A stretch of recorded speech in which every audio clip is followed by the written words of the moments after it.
Ana es experta en temas sociolingüísticos, en aprender a aprender, en el desarrollo de la autonomía, de la comunicación, de las nuevas tecnologías y del trabajo por proyectos, ¿verdad? Entonces, no me quiero extender más, le dejo el protagonismo a ella y me bajo abajo a escuchar y a aprender mucho. Muchas gracias, Ana.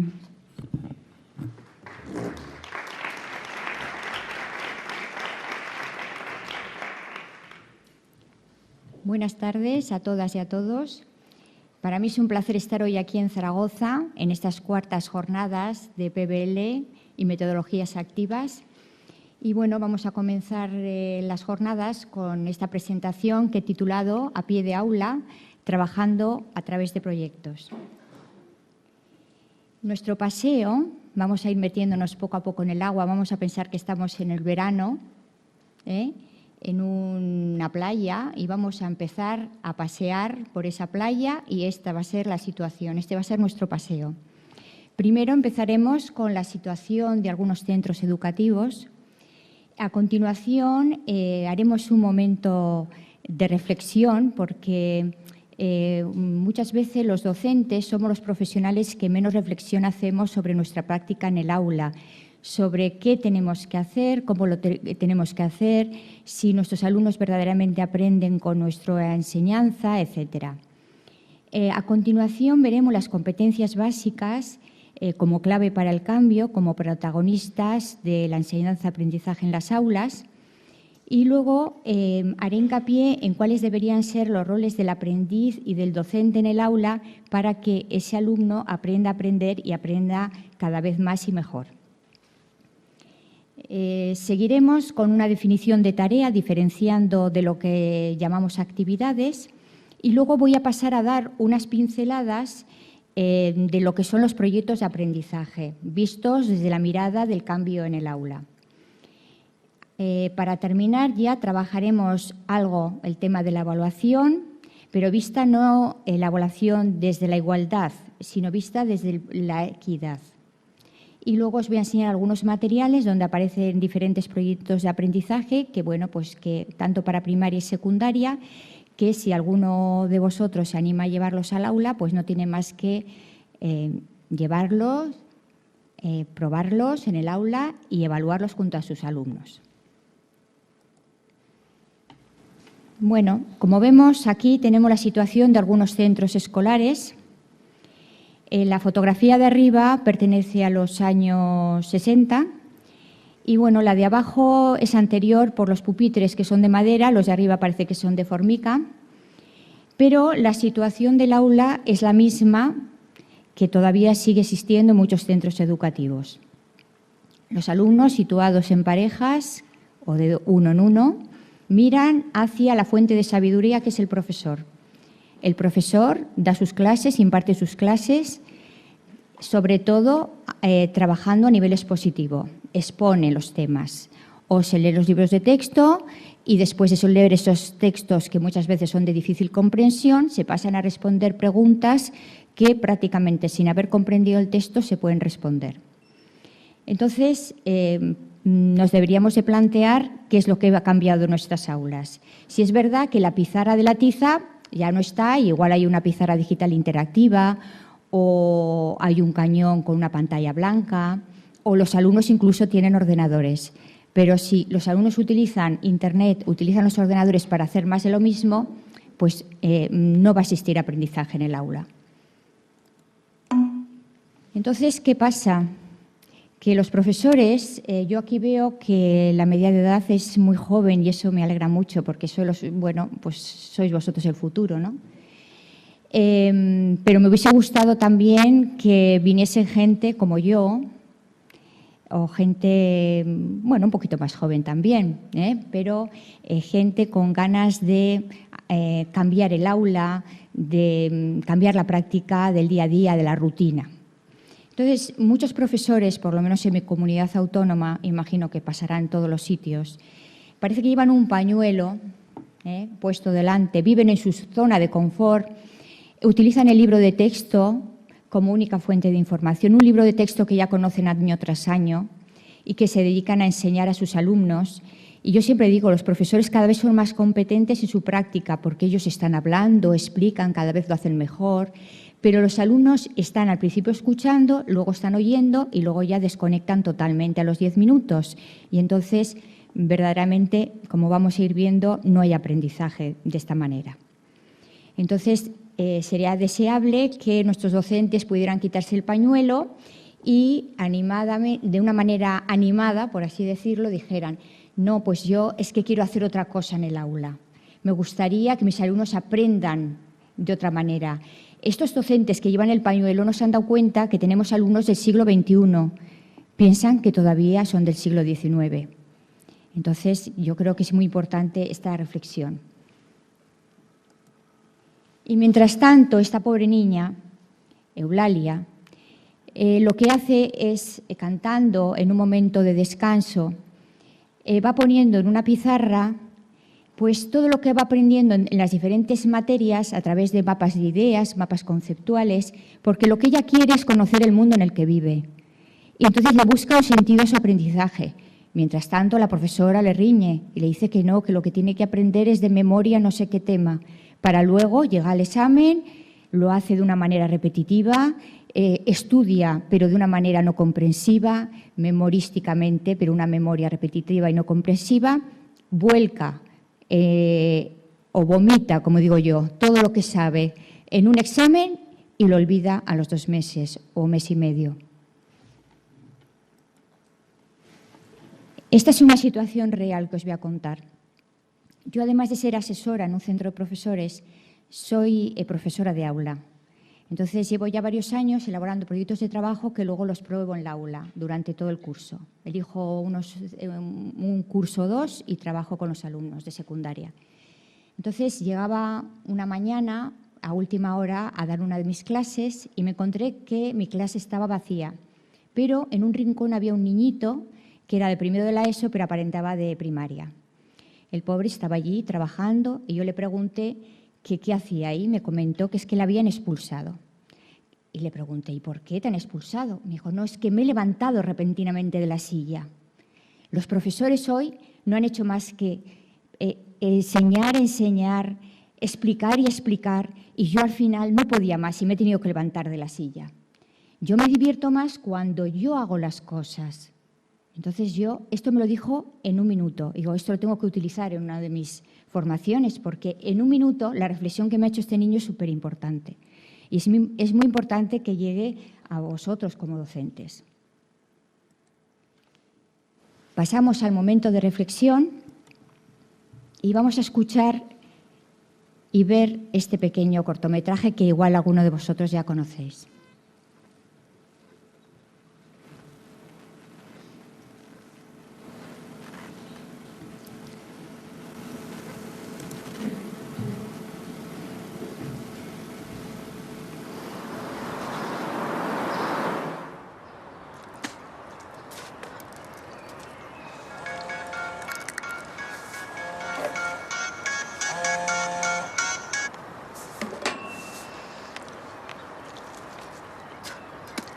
Claro, mi novio la está pegando.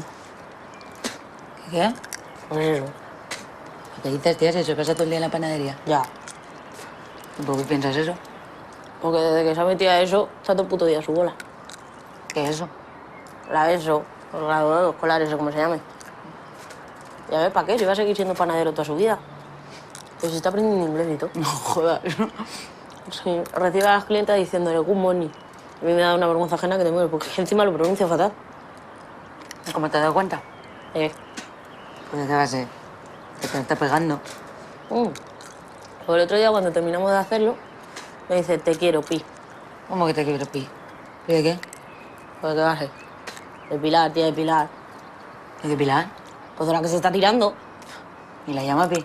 No, así te entera. Se ve que a mitad de frase se dio cuenta de que se había confundido de nombre y no terminó de decirlo. ¿Y tú qué le dijiste? Que quién era Pi. Y él me dice un normal riéndose que Pi no es nadie, que es un número que le acaban de enseñar en clase de matemáticas, que es infinito. Así que lo que me quería decir era que me quería infinito. Y todo esto me lo explica con una sonrisa de oreja a oreja, disimulando puta madre, tío. Infinitos los cojones, esos no se lo cree ni él. Vamos, que no hace falta haber estudiado mucho para saber que en la vida solo existen de números del 0 al 10. O bueno, no, del 0 al 9, porque el 10 lo forma el 1 y el 0. ¿No? Pues eso ya lo sé yo.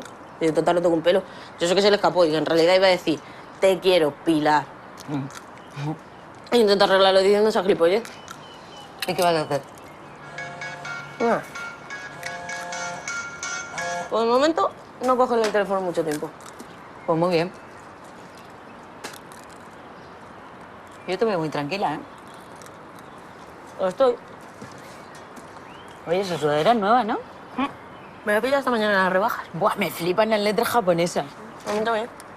De hecho, estaba pensando en tatuarme una letra japonesa aquí y eso me mola todo. Lo que pasa es que me gustaría saber lo que significa. Pues vamos al chino debajo de mi casa y me explican un momento. Ah, bueno. ¿Qué? Ah, qué Paco. Atención a la estupidez que me acaba de poner. ¿Qué dice? El número pi es 3,1416, punto. Y que si no me lo creo, su profesora está dispuesta a explicármelo. ¿Y cómo se llama su profesora? Yo no tengo ni idea. Pues ya lo sabes. Yo cada vez que veo este cortometraje, por una parte me río, pero me deja un sabor agridulce. Por una parte, pues tiene gracia lo que dicen, pero por otra digo, qué pena estas chicas que están comiendo pipas una mañana cualquiera en el parque, que han desconectado, han salido del sistema educativo, que no tienen ninguna ilusión ni tienen un futuro prometedor, ni algo que les guste hacer, que no tienen, parece ser, ilusiones, que el sistema educativo no les ha atendido lo suficiente, no les ha dado lo suficiente para que ellos, o ellas en este caso, creyeran en lo que hacen y que son importantes y que pueden llegar a hacer con su vida lo que ellas quisieran. Entonces, por eso lo pongo, porque nos da también un punto para la reflexión, que muchos alumnos se nos están yendo del sistema educativo. Vamos a ver lo que es aprender. Yo siempre pongo esta definición de la recientemente fallecida Carme Barba y Sebastián Capella, que tienen en uno de sus libros, que dicen que aprender es una conversación entre personas, una conversación con la realidad y una conversación con nosotros mismos.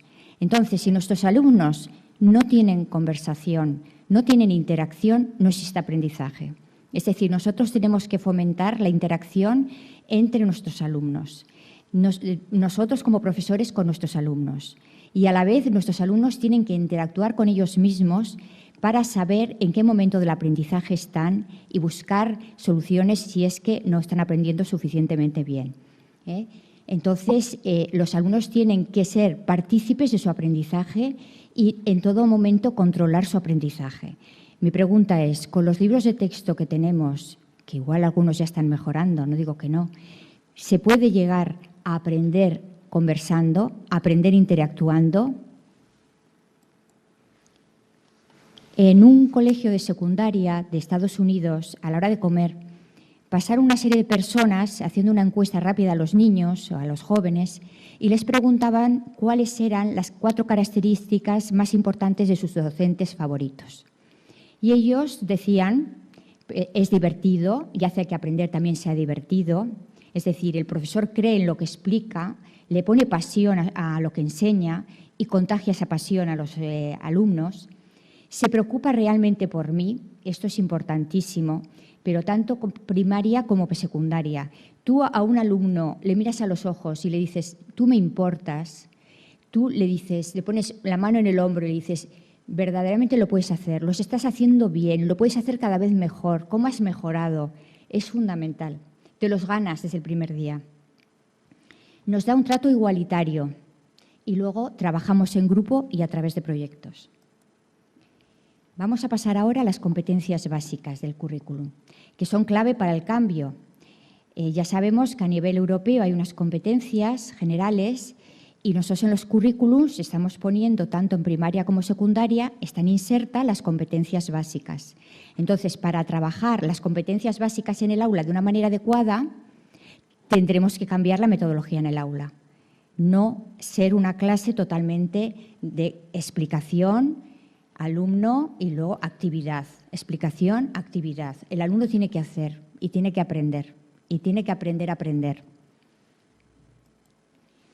Aquí tenemos las competencias básicas del currículum. En la LOE, que todavía existen algunos cursos y en secundaria todavía, y en la LOMCE está en este momento en primero, tercero y quinto de primaria. El año que viene ya entrará en secundaria, en algunos cursos, y en segundo y cuarto de primaria, por lo que tendremos todo primaria ya con la LOMCE.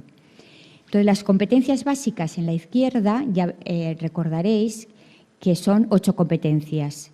Y luego en la derecha, en la derecha vuestra, tenéis las competencias de la LOMCE, que es una menos, son 7 competencias, porque la competencia matemática y la competencia en el conocimiento e interacción con el mundo físico se han unido en una competencia que se llama competencia matemática y competencias básicas en tecnología, en ciencia y tecnología. Las demás competencias en la LOMCE, aunque cambian las palabras, significan lo mismo. Podemos apreciar el cambio en competencia en el tratamiento de la información y competencia digital, que ahora en la LOMCE es competencia digital. Para mí un error, porque han quitado el tema de competencia en el tratamiento de la información, que es fundamental. Nosotros en el aula tenemos que enseñar a nuestros alumnos a moverse por Internet y a saber discriminar la información, lo que puede ser verdad, lo que es mentira.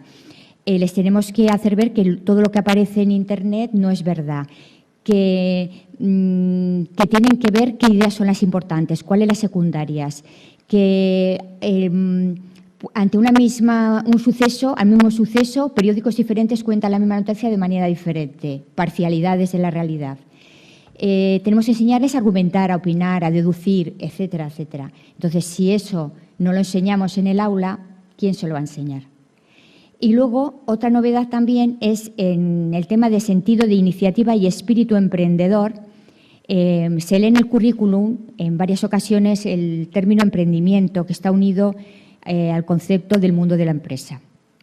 Y bueno, ya veremos cómo luego lo desarrollarán en los currículos y cómo habrá que trabajarlo en el aula. Pero de momento veis que aquí hay una serie de competencias que se nos pide que estos alumnos a lo largo del curso en cada materia o área tienen que trabajar estas competencias y entonces yo me planteo si verdaderamente con los materiales que estamos utilizando en el aula trabajamos esas competencias de una manera coherente. Para recordar vamos a ver lo que es una estructura de una competencia. En una competencia aparecen diferentes saberes. El saber, lo que son los contenidos conceptuales, el saber hacer, destrezas, habilidades, procedimientos y el saber estar o saber ser, actitudes, valores, creencias. Entonces, un alumno o alumna será competente cuando los contenidos conceptuales que aprende en el aula, poniendo en marcha diferentes procedimientos y habilidades, los sabe aplicar en diferentes contextos y situaciones. Siempre, por supuesto, con unas actitudes y valores determinados. Todo este desarrollo competencial o aprendizaje competencial está pensado en el aprendizaje a lo largo de la vida. Es decir, nuestros alumnos y alumnas van a tener que aprender a lo largo de toda la vida. Yo siempre digo a mis alumnos, si yo sigo aprendiendo y sigo viendo mis errores y aprendo de ellos. Entonces, está encaminado a un desarrollo personal y profesional en el futuro. Entonces, ¿qué alumno tenemos que conseguir? Pero desde que empiezan en infantil hasta que llegan a la universidad y seguimos formando. Entonces, un alumno competente sería aquel que entiende las orientaciones cuando tiene que hacer una actividad o tarea, pues esas orientaciones las atrapa al vuelo, por así decirlo. Se expresa adecuadamente a nivel escrito y oral. Sabe aplicar lo que aprende en diferentes contextos y situaciones. Es capaz de controlar su aprendizaje. Sabe trabajar bien en equipo, es autónomo, tiene una autoestima estupenda y además le gusta ayudar a sus compañeros. Este es el perfil de chico o chica que tenemos que ir consiguiendo según va creciendo desde infantil hasta que llega a la universidad, pero coordinadamente, con coordinación del profesorado, no trabajando en soledad o trabajando en el centro una o dos personas de esta manera. Ya sé que es complicado, porque la situación de los centros es diferente. Entonces, repito la idea, tenemos que preparar a los alumnos y a las alumnas para la vida. Entonces, estos alumnos, estos aprendices, deben de aprender a aplicar lo que aprenden en el aula en diferentes contextos, situaciones de la vida real. Y ante problemas que se le planteen en la vida, que sepa salir adelante, sepa enfrentarse a ellos y buscar soluciones. Por otra parte, el sistema educativo da muchas formaciones, hay muchas jornadas, congresos, cursos en centro. Son como pequeñas pildoritas que el docente traga, pero que luego eso no se ve de alguna manera en el aula, no llega al aula, que es lo que, en principio, la formación lo que tiene que hacer es llegar al aula y que los aprendices se den cuenta de que algo ha cambiado en el aula. Entonces, por una parte, recibimos formación sobre el tema competencial, competencias, la escuela 2.0, inteligencias múltiples, trabajo cooperativo, el Golden Five, sin darnos cuenta que todas estas pildoritas, si las unimos y trabajamos de otra manera en el aula a través de secuencias didácticas bien estructuradas, a través de proyectos de trabajo, vamos a trabajar las competencias sin querer. Vamos a trabajar cooperativamente, vamos a desarrollar las inteligencias múltiples de nuestro alumnado, vamos a trabajar sentimientos y emociones, etcétera, etcétera. Si se trabaja en soledad, el cambio es lento. ¿Qué está pasando en mi comunidad autónoma? Que los que hacen algo son los mismos de siempre, a los que veo siempre en todas las jornadas. Ya los conozco, somos siempre los mismos. Entonces, yo, claro, cada vez voy siendo más mayor y me apena ver que los años que llevo trabajando, que ya son muchos, pues que no ha habido cambio, no ha habido innovación, no ha habido ganas de hacer algo diferente. Y esos profesores se encuentran solos, abandonados, incluso el claustro les tiene como a un lado, porque como están haciendo algo diferente. Y claro, el cambio es lento. Incluso no hay cambio, pues ese profesor se jubila y se va el alma del centro y volver a empezar. Vamos a ver a los aprendices en plena acción. Yo empecé trabajando me abrieron las puertas de su aula un centro concertado que era de un nivel económico muy alto. Entonces yo entré ahí, puse en funcionamiento un proyecto de trabajo y bueno, fue una maravilla. Pero dije, yo lo que quiero es trabajar por proyectos en otros lugares y entonces últimamente ya estoy trabajando en centros públicos y de un nivel socioeconómico bajo, unido pues, a inmigración y alumnado gitano, que funcionan también los proyectos. Entonces desarrollamos las competencias, las inteligencias, todo lo que os he dicho, en diferentes sectores sociales, económicos y funcionan para todos. Aquí vamos a ver a unos alumnos que están trabajando en segundo de la ESO, en un aula de refuerzo educativo específico.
aula hay diferentes grupos y haciendo cosas diferentes, desde alumnos preparando la exposición oral para hacer una presentación de diapositivas, hasta alumnos que no siguen ese ritmo de aprendizaje y no han sido capaces de hacer una presentación de diapositivas sobre un tema determinado y entonces lo hacen a través de imágenes con pies de foto o a través de dibujos y luego escriben la información que vayan a recoger también en Internet a su manera, pero todos luego lo explicaban oralmente. Entonces se van creando diferentes grupos en el aula siguiendo o atendiendo a cada alumno en su individualidad, dando pues una formación personalizada.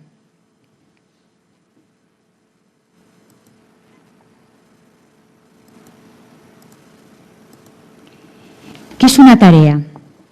Una tarea es una producción final que tienen que hacer nuestros alumnos, los trabajos finales que hacen nuestros alumnos. O bien sería plantearles un problema y a lo largo de una serie de actividades los alumnos van a resolver ese problema.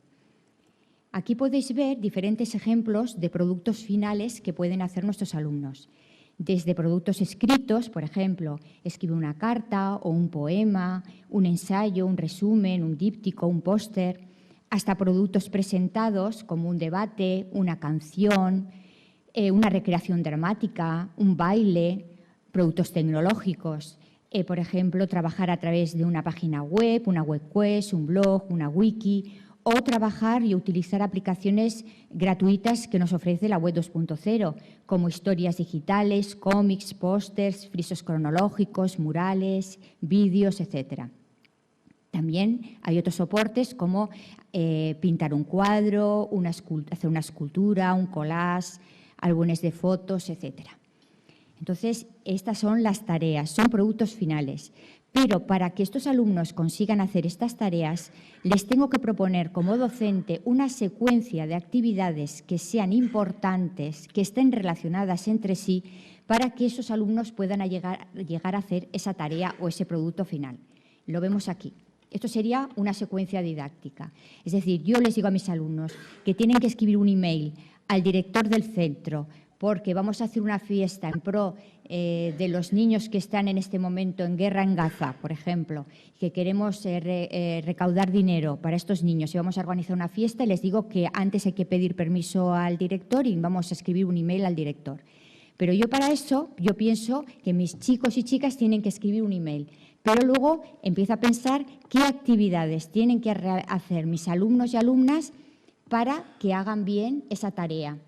Entonces aquí el aprendizaje cobra sentido porque mis alumnos saben que tienen que hacer todas las actividades que yo les propongo, que no pueden dejar de hacer ninguna de ellas porque si no, no van a escribir bien ese email. Entonces el aprendizaje, como he dicho, cobra sentido. Entonces en los libros de texto no aparecen tareas, aparecen actividades sueltas. Entonces el alumno muchas veces no sabe muy bien por dónde tiene que ir porque son actividades sueltas que no tienen relación entre sí. Y los alumnos generalmente no tienen que hacer producciones, sino que es texto, actividad, pero pocas veces hacen tareas, por ejemplo, de investigación y si las tienen que hacer, el texto dice: ahora vais a investigar, pero no les dice ni dónde, ni sobre qué, ni qué recursos utilizar, ni qué plantillas de planificación utilizar, ni nada. Es como, bueno, parece que ya lo saben y no necesitan ninguna orientación.